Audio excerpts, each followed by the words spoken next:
Ce soir, nous sommes toute la semaine du reste, c'est une série d'enseignements sur le Notre Père, sur cette prière que Jésus a communiquée à ceux qui sont venus vers lui. Et il a communiqué cette prière afin que nous puissions apprendre à prier. Et la chose qui m'interpelle, vous savez, Jésus, lorsque les gens ont été vers Jésus, lorsque les disciples ont été vers Jésus, ils n'ont pas été vers Jésus en disant « Seigneur Jésus, faut-il prier ?»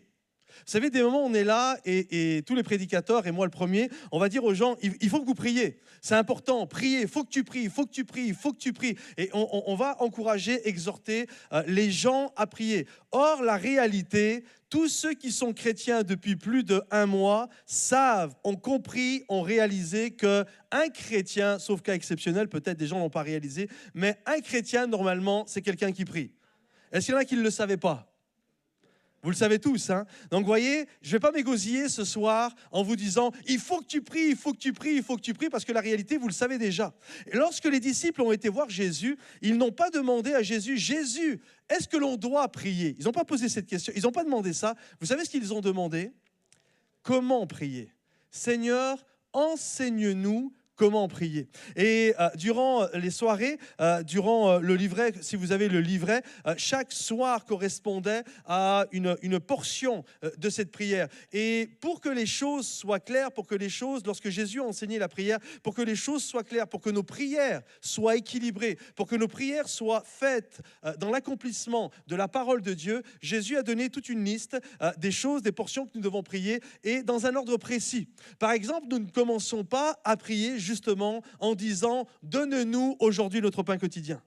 Ce n'est pas la première chose qu'on demande. La première chose que nous devons faire lorsque nous prions, et ce qui a été vu, ce qui est mis dans les livrets, c'est nous devons nous focaliser d'abord sur qui est Dieu. Sur Dieu.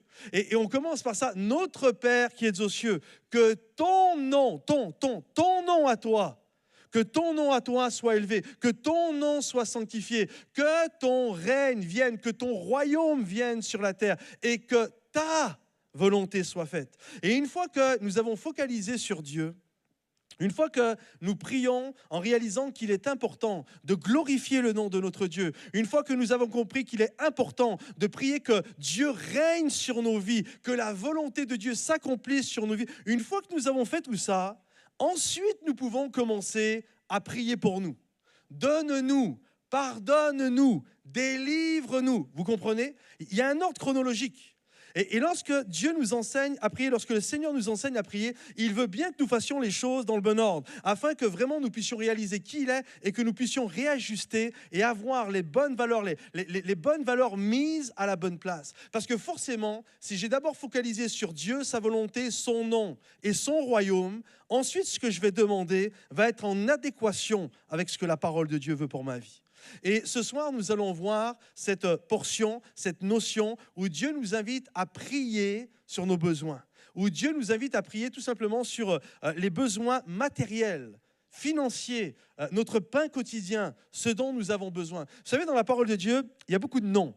Dieu a beaucoup de noms. Lorsque Moïse s'est retrouvé devant Dieu, vous connaissez ce passage du buisson ardent. Moïse s'est retrouvé devant Dieu et lorsqu'il s'est retrouvé là, il a demandé le nom de Dieu et Dieu lui a donné son nom. Et dans la parole de Dieu, vous avez vu, c'est écrit « Je suis ». Quand je vais dire qui m'a envoyé, tu diras « Je suis ». Et le mot « Je suis », en hébreu, c'est le mot que nous, on traduit Yahvé, Yahweh. Et en fait, c'est un tétragramme, il n'y a pas de voyelle. Et ça veut dire, si on devait le traduire, c'est très difficile à traduire. Nous, on l'a traduit en français par « je suis ».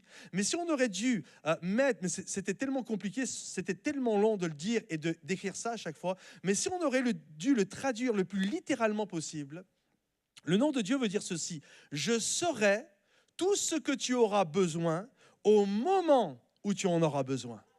Comprenez-vous? Et ça, c'est le nom de Dieu. Quand tu seras malade, je serai l'Éternel qui te guérit.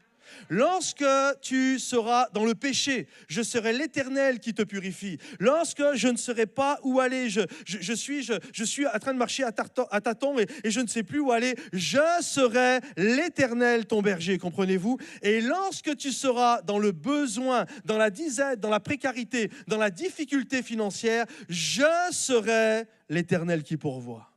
Comprenez-vous?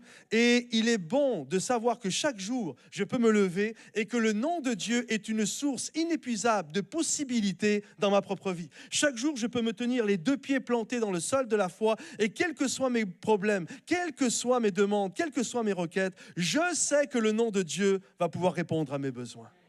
Et il est tout à fait normal et il est tout à fait logique de demander à Dieu qu'il prenne soin de nous, même dans les aspects les plus humains, matériels, financiers dont nous avons besoin. Tout à l'heure, le frère a fait prier pour ça, et je crois que c'est important. Ce n'est pas un péché de prier pour que Dieu nous bénisse. Et nous sommes appelés à prier et à demander la grâce et la faveur de Dieu. Moi, j'ai grandi, mon papa est parti de la maison. J'avais tout juste 10 ans et j'ai grandi avec ma maman, mon petit frère, et vraiment, c'était la pauvreté à la maison. Vraiment, la pauvreté, ma maman gagnait le SMIC, elle était seule, 2 enfants à charge, on habitait dans une cité, on était vraiment en dessous du seuil de la pauvreté. Vous savez, la pauvreté a un seuil, nous on était vraiment en dessous du seuil de la pauvreté.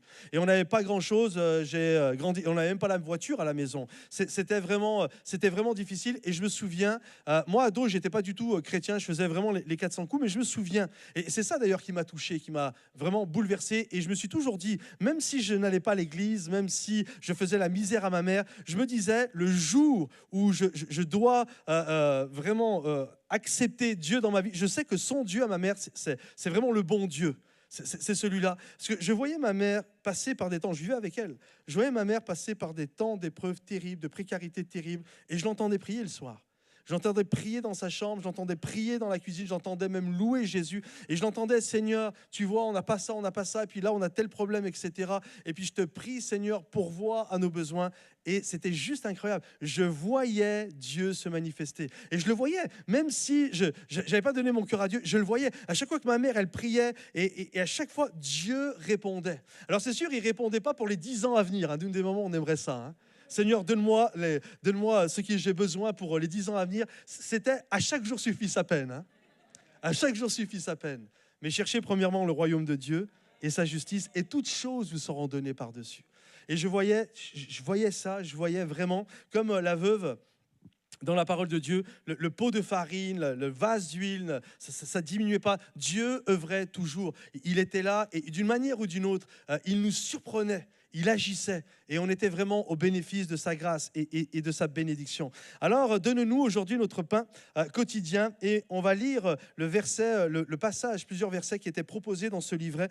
Et je vous invite à ouvrir votre Bible dans le livre des Deutéronome au chapitre 8, s'il vous plaît. Deutéronome au chapitre 8. Et on va lire du verset 6 au verset 18. Deutéronome chapitre 8, versets 6 à 18. Il est dit ceci. Tu observeras les commandements de l'Éternel ton Dieu pour marcher dans ses voies et pour le craindre. Car l'Éternel ton Dieu va te faire entrer dans un bon pays, pays de cours d'eau, de sources et de nappes souterraines qui jaillissent dans les vallées et dans les montagnes, pays de froment, d'orge, de vignes, de figuiers et de grenadiers, pays d'oliviers et de miel.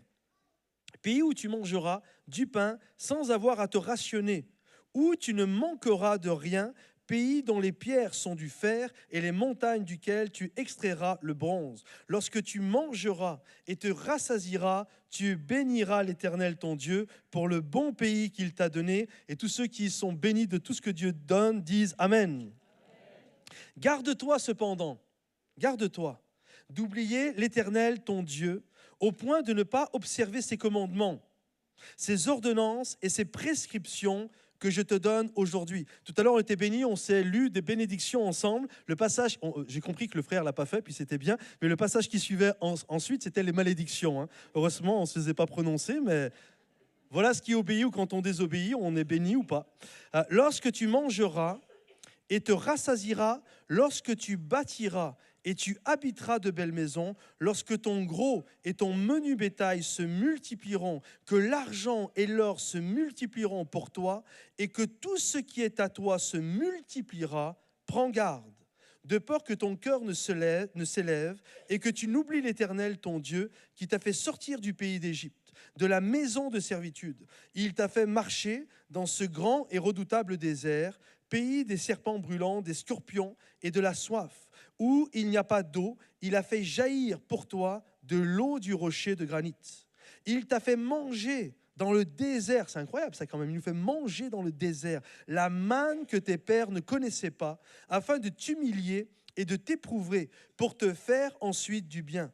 Garde-toi de dire en ton cœur, ma force et la vigueur de ma main m'ont acquis ces richesses. Tout nous vient de Dieu, mes bien-aimés. Tu te souviendras de l'Éternel ton Dieu, car c'est lui qui te donne de la force pour acquérir ces richesses, afin de confirmer, comme il le fait aujourd'hui, son alliance qu'il a jurée à tes pères. Amen. Amen. Brièvement ce soir, si je dois couper le texte en deux, je vais le couper en deux. Et on voit premièrement, il y a cette notion où Dieu nous appelle à posséder la bénédiction divine. Le désir de Dieu, c'est que nous puissions posséder ce que Dieu veut nous donner. Est-ce que vous croyez que Dieu a des belles et bonnes choses pour vous ? Un pays où coule le lait et le miel. Je crois vraiment ça, moi, de tout mon cœur. Dieu désire que nous soyons bénis. Dieu désire que nous puissions prospérer. Dieu désire vraiment nous faire entrer dans un temps de grâce et dans un temps de bénédiction. Malheureusement, parfois, il y a tout un déséquilibre. Il y a tout un déséquilibre qui est là entre l'hyper-bénédiction et l'anti-bénédiction. Moi, je me souviens un jour d'un pasteur qui, lui, était vraiment contre tout. Vous savez, vous avez entendu parler évangile de prospérité, toutes ces choses-là. Et lui était vraiment contre le fait de la notion de la prospérité. Et je me souviens, j'étais gamin, je devais avoir 10-11 ans, et je me souviens de ce pasteur, et il était fier et heureux parce qu'il avait une voiture complètement pourrie. Et c'était vraiment, quelque part, il y avait même de l'orgueil.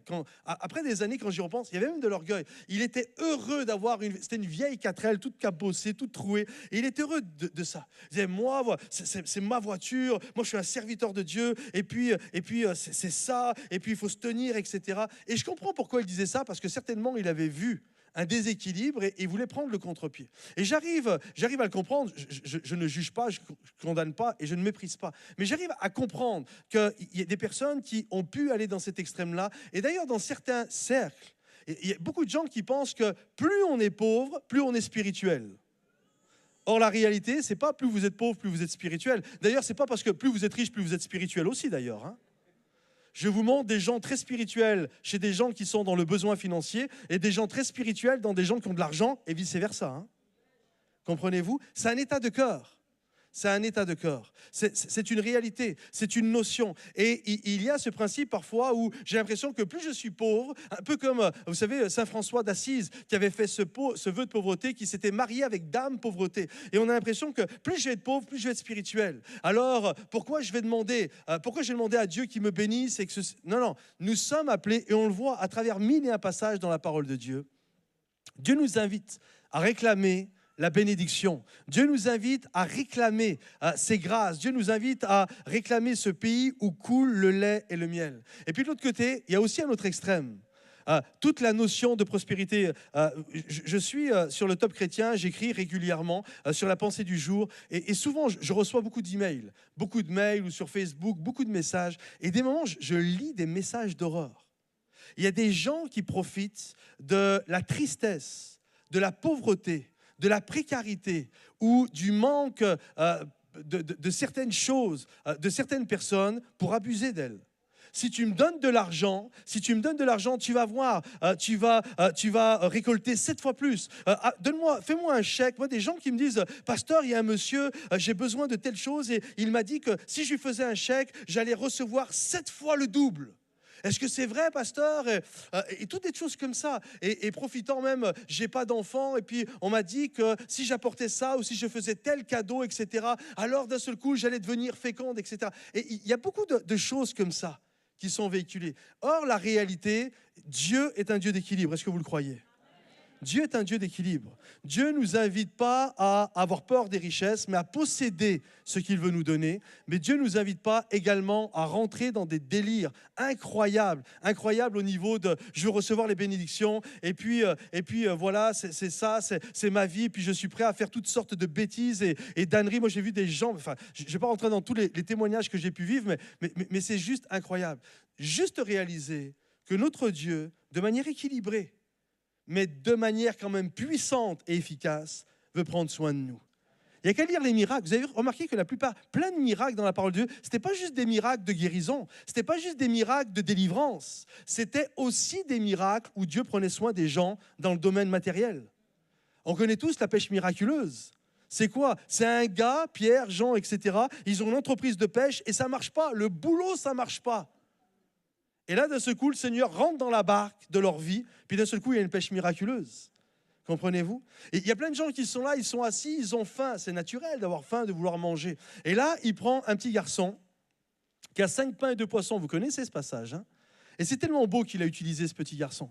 Est-ce que vous avez déjà remarqué, lorsqu'il est parlé de ce texte-là, il est dit qu'il y avait 5000 hommes. Vous savez pourquoi il est dit qu'il y avait 5000 hommes? Parce que les enfants et les femmes ne comptaient pas. À cette époque-là, ils ne comptaient pas.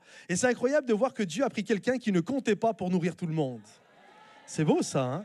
Et c'est ce que Dieu est capable. Et c'est ce que Dieu veut faire avec nous. Il est capable de prendre chacun d'entre nous, ceux qui ont des grandes ressources financières, comme ceux qui ont des toutes petites ressources financières, et de faire en sorte que nous soyons des agents de bénédiction, des sources de grâce, des sources de bénédiction, des hommes et des femmes qui vont communiquer la grâce et la bénédiction. Mais la bénédiction, il faut aller la chercher, il faut la saisir, il faut la prendre. Le pays devait aller le prendre, hein. Il faut saisir la bénédiction. Moi, je me souviens, c'était le 1er janvier 1996, il y a 19 ans de ça en arrière. Et je venais juste de me convertir. Ça faisait 3, 4, 5 mois que j'étais converti. Et puis, je me souviens, j'étais à l'église, on avait fait le jour de l'an à l'église, et puis j'étais là en train de marcher à l'église, et puis c'était le moment, bing, ça sonne, minuit, vous savez, la grande tradition, tout le monde, bonne année, tout le monde se fait la bise, etc. Et là, je regardais une jeune fille, j'étais célibataire, et je regardais une jeune fille, celle qui est devenue ma femme, je vous rassure, et je regardais cette jeune fille, et puis vraiment, je me disais, ça serait bien si elle pouvait devenir mon épouse. Et je me souviens à un moment donné, voilà, j'ai fait en sorte qu'on puisse se croiser, qu'on soit sur le même chemin. Et à un moment donné, on se croise comme ça. Et puis elle me dit, je te souhaite une bonne année, que Dieu te bénisse. Et puis elle me fait la bise comme ça, bonne année, que Dieu te bénisse. Et moi, je lui dis la même chose. Et dans ma tête, je me dis, la bénédiction, c'est toi ma bénédiction. Et 6 mois après, je l'ai mariée quand même. Hein, donc, mais vous comprenez? Et j'ai fait ce qu'il fallait pour aller la chercher. Ce que je veux dire par là, c'est que la bénédiction, Dieu veut nous les donner, les bénédictions. Mais c'est à nous d'aller les chercher. Dieu veut nous donner du job, un travail, mais c'est à nous de faire les CV, c'est à nous de nous lever le matin, c'est à nous d'aller bosser. Comprenez-vous? C'est à nous d'aller chercher les grâces et les bénédictions que Dieu a pour nous. Ça va pas nous tomber comme ça. Je suis allongé sur mon canapé, Seigneur, t'as dit, vas-y, amen. Non. Je me lève, je suis équilibré, je prie avant d'aller au boulot. Seigneur, donne-moi mon pain quotidien. Et après, je vais aller chercher le boulot, je vais travailler. Comprenez-vous? C'est comme ça que ça se passe. Et c'est comme ça que Dieu bénit nos entreprises. C'est comme ça que Dieu bénit nos vies, parce que ça, c'est le désir et c'est le cœur même de Dieu. Et je finirai avec cette pensée-là. Si Dieu veut que nous possédions les bénédictions, cependant, Dieu ne veut pas que les bénédictions nous possèdent. Est-ce que vous saisissez la nuance? C'est à vous de les posséder. Ce n'est pas aux bénédictions de vous posséder. Et malheureusement, plusieurs ont fait naufrage quant à la foi parce qu'ils se sont laissés posséder par les bénédictions. Nous sommes appelés à adorer le Dieu de la bénédiction, mais nous ne sommes pas appelés à adorer les bénédictions de Dieu. Et il y a une grande différence entre les deux. Juste pour illustrer mon propos, il y a eu un moment donné, vous connaissez l'histoire du veau d'or? Vous avez déjà entendu parler de l'histoire du veau d'or? Vous savez que, ne prenez pas peur, attendez la fin du raisonnement avant de prendre peur. Mais un jour, Dieu m'a parlé et m'a montré quelque chose par rapport à ce passage. Dieu m'a dit, j'étais en train d'étudier ça, et puis le veau d'or, et puis je trouvais ça terrible, etc. Et je me disais, c'est quand même fou ce que les gens ont fait, etc. Et Dieu m'a dit, tu sais, Patrice, le veau d'or, c'était ma bénédiction. Le veau d'or, c'est la bénédiction de Dieu. Alors moi, sur le coup, je me suis dit, ça vient de Dieu, ça vient pas de Dieu. Je commençais à me poser des questions. Et j'ai comment ça, Seigneur? Je ne comprends pas. Comment le veau d'or, ça peut être ta bénédiction? Et Dieu me dit, je ne suis pas en train de dire que j'ai donné ma bénédiction pour qu'ils fassent le veau d'or, mais ils ont fait le veau d'or avec ma bénédiction. J'explique. Comment ils ont eu l'or? La Bible nous dit ceci, dans le livre de la Genèse, vous lirez ça, Genèse chapitre 15. La Bible nous dit ceci, comme d'ailleurs on a lu tout à l'heure dans le Deutéronome, hein, la Bible dit ceci, que lorsque il parle à Abraham, il fait alliance avec Abraham et il prophétise sur ce qui va arriver. Vous lirez ça à tête reposée, Genèse chapitre 15. Et il dit à Abraham, voici, tes descendants à un moment donné vont se retrouver étrangers dans un pays qui n'est pas le leur et ils vont devenir esclaves. Mais ils vont crier à moi et je vais intervenir. Et lorsqu'ils vont quitter le pays d'Égypte, c'est pas écrit le pays d'Égypte, mais lorsqu'ils vont quitter ce pays de servitude, ils vont partir avec l'or du pays, avec l'or des habitants du pays. Et c'est exactement ce qui s'est passé. Lorsque le peuple hébreu a crié, alors qu'ils étaient des hommes et des femmes captifs, comme nous étions des hommes et des femmes captifs avant de rencontrer Jésus, ils sont criés à Dieu comme on l'a crié à Dieu, ils se sont repentis. Et là, Dieu est arrivé, Dieu agit, il les a libérés par la main de Moïse. Et lorsqu'il les a libérés par la main de Moïse, vous savez ce qui est arrivé? La Bible nous dit ceci, ils ont dépouillé l'or des Égyptiens.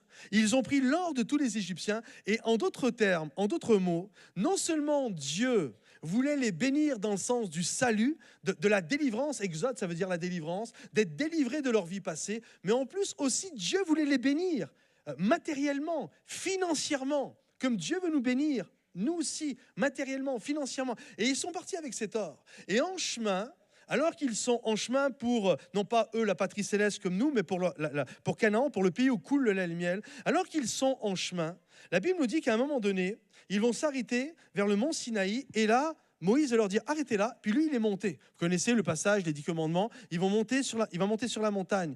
Et alors qu'il vit un temps de gloire incroyable, la présence de Dieu est là, le feu de l'Esprit de Dieu est là, pendant ce temps dans la vallée, vous savez, c'est comme dans les films, hein, pendant ce temps, en bas, il se passe quelque chose de terrible.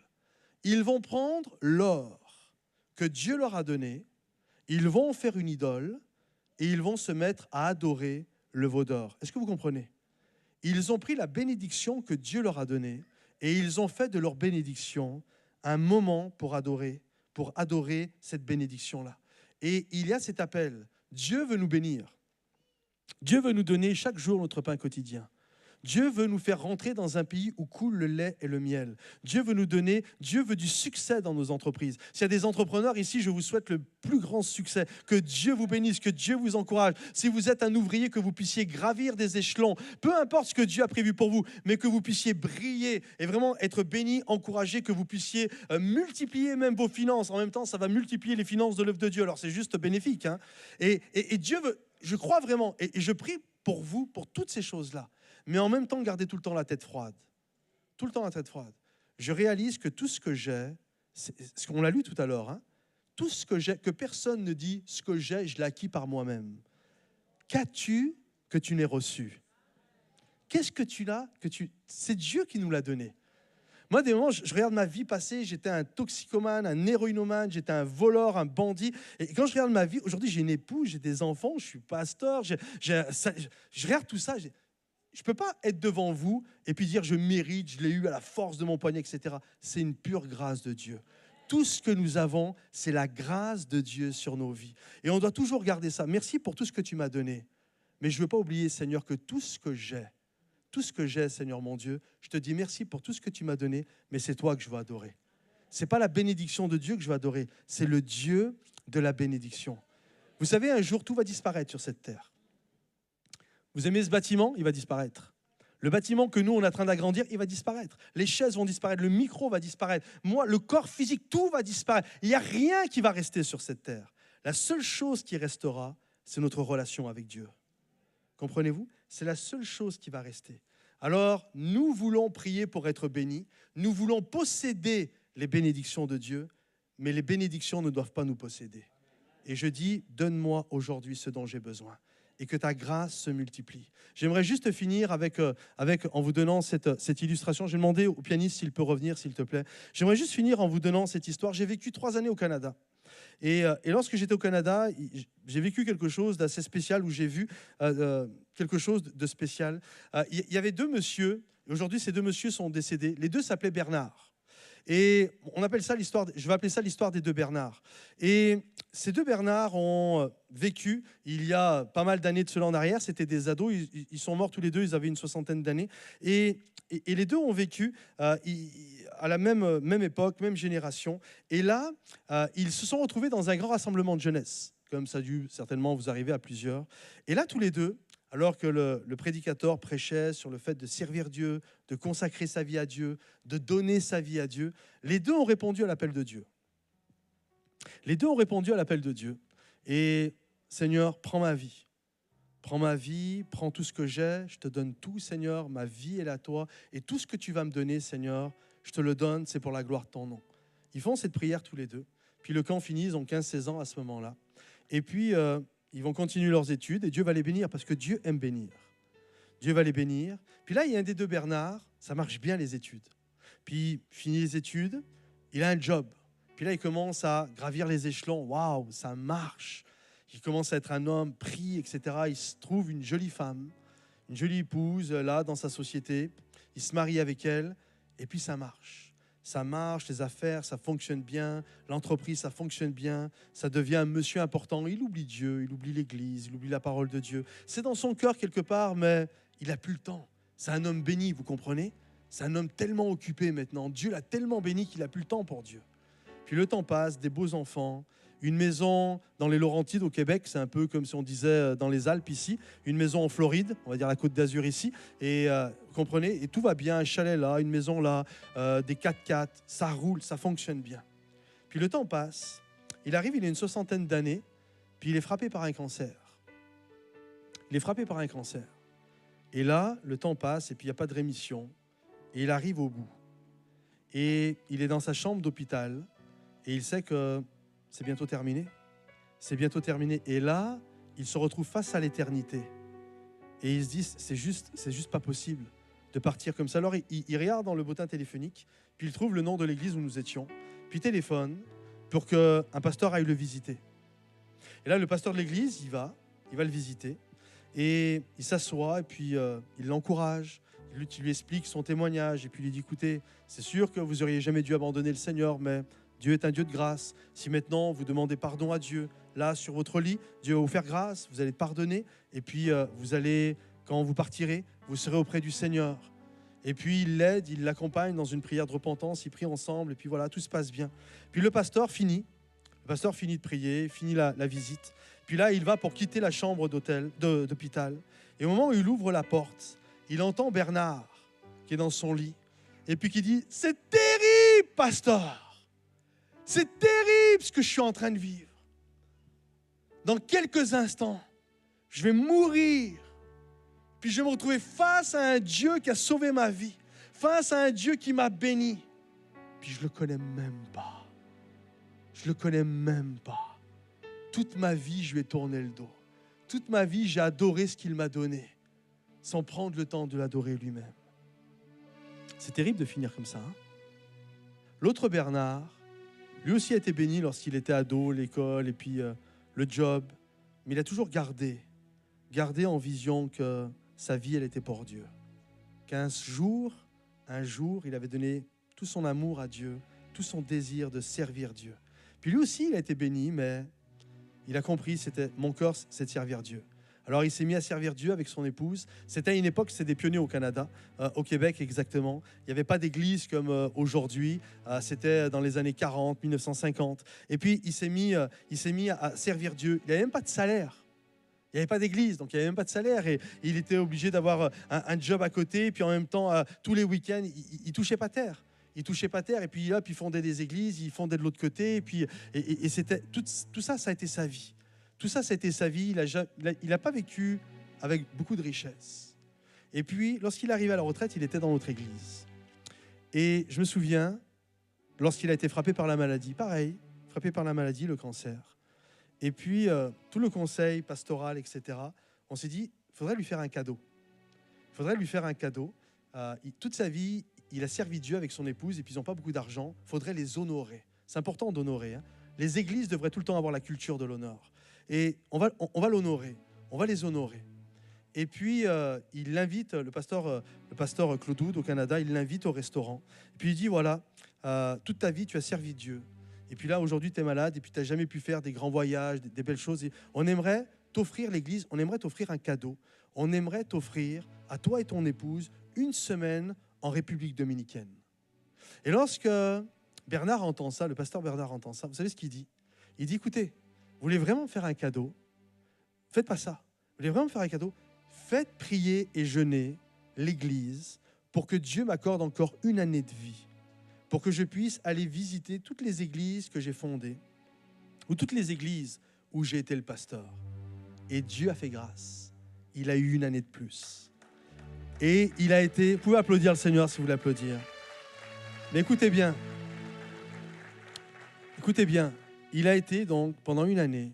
Puis il revenait la semaine, il revenait dans les bureaux en disant « Ah, c'était génial, là-bas il y a 2 personnes, ils ont donné leur vie à Jésus. Là, c'était incroyable, ils étaient découragés, l'église a été relevée, etc. » Puis c'était juste génial. Et puis l'année est passée.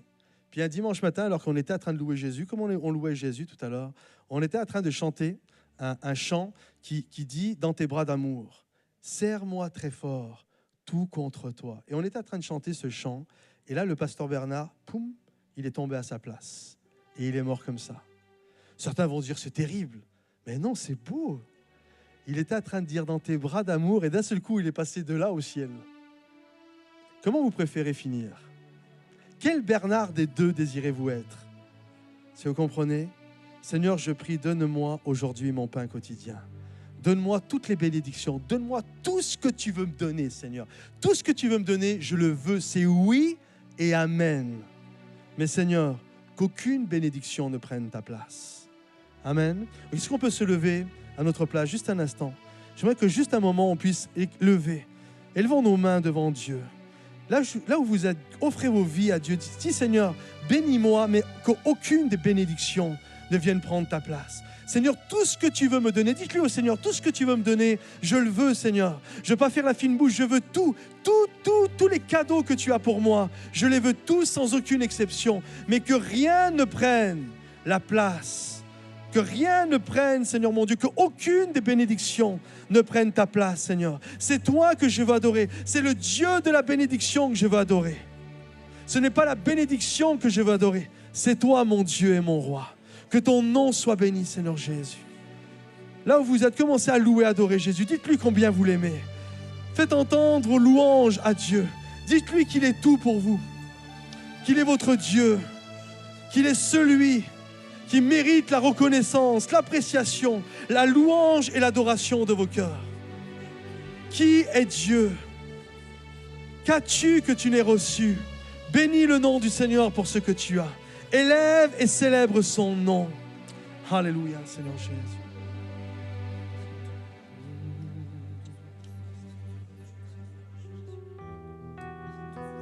Merci Père pour cette parole que tu nous as donnée. Merci que c'est ça le pain quotidien que nous te demandons. Comme a été prêché, Seigneur, nous voulons toute bénédiction que tu as pour nous.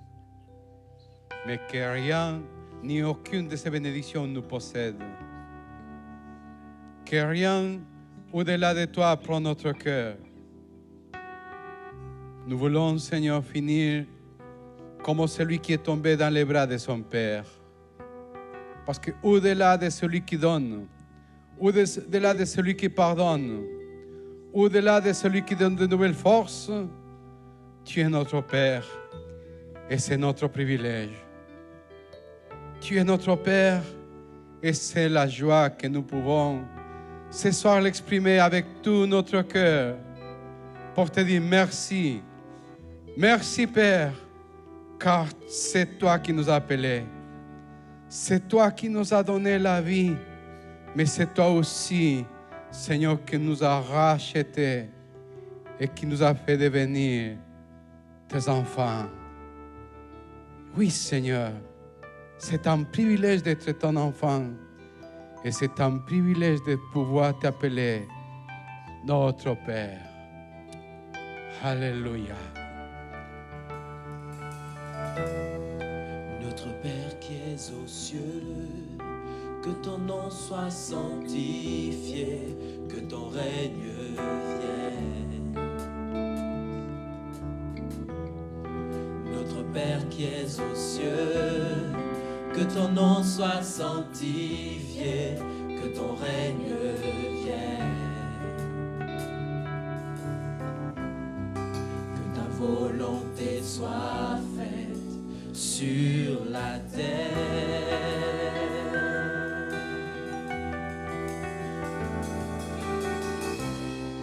Que ta volonté soit faite sur la terre. Notre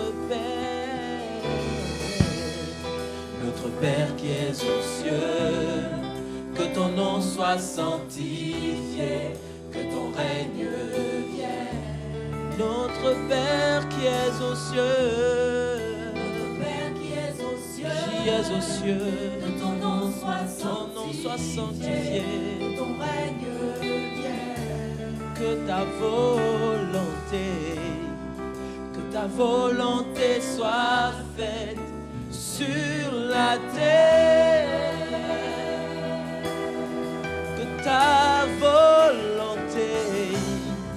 Que ta volonté soit faite sur la terre.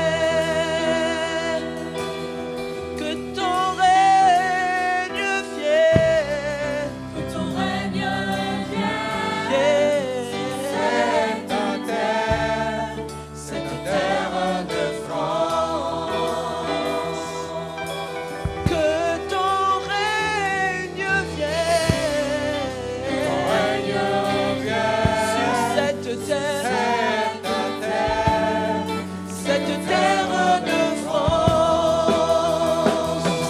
Nous disons notre Père qui es aux cieux, notre Père qui es aux cieux, que ton nom soit sanctifié, que ton règne vienne.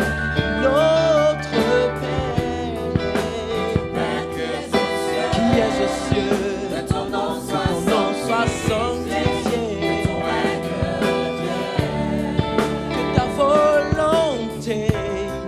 que ta volonté soit faite sur la terre. Que ta volonté sur la terre, sur la terre. Que ton règne vienne.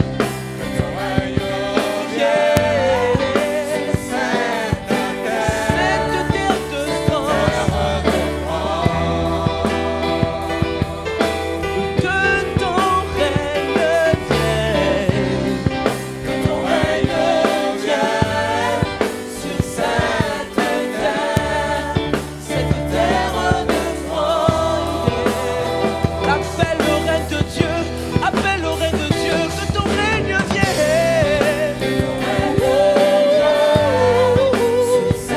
Sur cette terre, appelle le règne de Dieu, appelle le règne de Dieu, de ton règne.